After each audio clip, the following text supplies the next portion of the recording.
So when I see the clip of Chris Christie being told to go home, it kind of reminds me as if Donald Trump was doing a half-hour show on TV and he was selling leather. It's like, all right, it's just 4 beans for this one. Get out of here.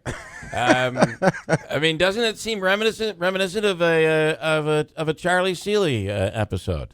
You know, the girl comes out and she's showing off the shirt. Yeah, this shirt for get out of here. And the girl just goes walking off. That's what Chris Christie kind of did last night. So there was news yesterday also in the case of the Word of Life Church. And what did we find out? No one's talking. There is a gag order in this case, so the DA really can't say much. He can't say why. But charges were dropped on one of the suspects there. So Sarah Ferguson is the one who had some charges dropped. The felony murder and kidnapping charges were dropped at the request of the DA. She still is facing second-degree murder, manslaughter, and assault charges. And we don't know anything about why those charges were dropped. Again, there is a gag order in the case. District Attorney Scott McNamara said he was not able to comment out of respect for that gag order. David Morey was also in court yesterday. Now, she was the only one that had any charges dropped, so right? far, but there are other cases happening. There are other hearings this week, almost every day this week. I wonder if there is, I think we had talked to somebody that you get all the charges you can, you throw them out there, and you see if the grand jury is going to accept those charges and indict. And, there's a lot of emotion going into this. I mean, this was a terrible story.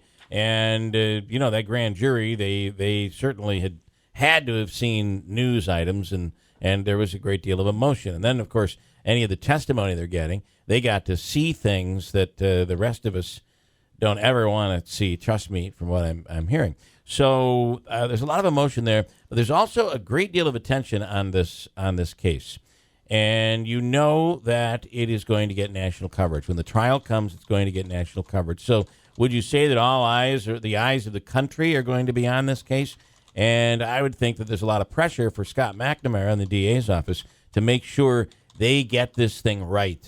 I mean, you want to make sure not that they don't always anyway. And I think if we were to ask McNamara if he's feeling any pressure based on the fact that this is that there's national coverage, I'm assuming he would say no. I'm treating it the same way. But this one, I would think, and it's complicated. There are a lot of people involved. I would think you want to get it right. Mm-hmm.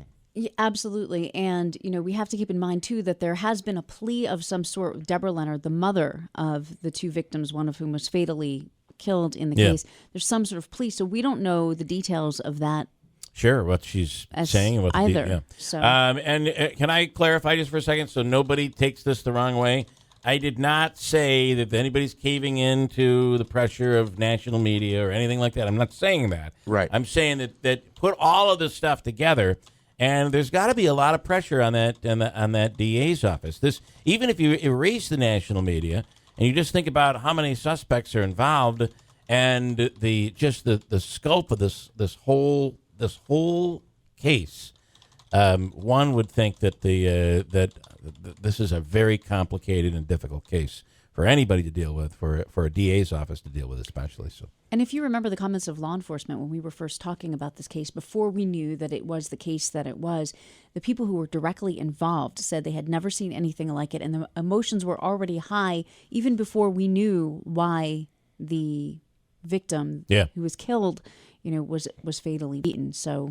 And there were stories, too, about how this Ferguson, was the most angry during the session, the therapy session, whatever they want, the beating, whatever you want to call it. Counseling. Counseling, is that what it's called? That's what they called it. Yeah. Right? That she was the most angry, but it seemed that there was stuff being said.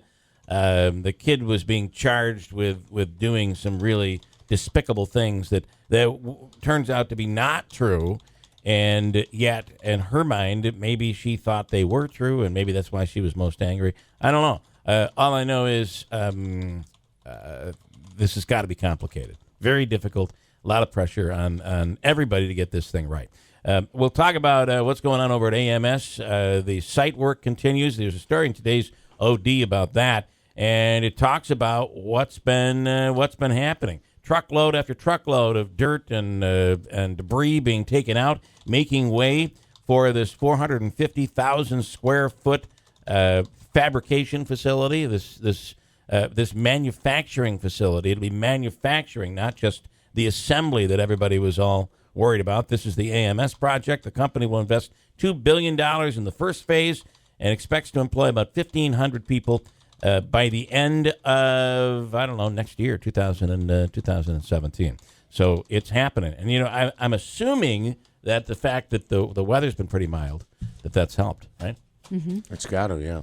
Not mild enough, though. I was trying to pull a steak out of my backyard the other day when it was like 60 degrees, and I'm like, well, let's get this out of the. Why did I leave this tomato steak sitting here in the ground? And that thing would not come out. So the ground is still a little on the chilly side. Speaking of chilly, we do have some school delays and closings, and we'll get into that information, mainly to the west, where there is a bit of a winter storm they're experiencing. For us, some slippery conditions. Be aware, it is windy. It's windy out there this morning, and some of the roads can be slippery, so be careful. Hold on. News coming up next on WIBX.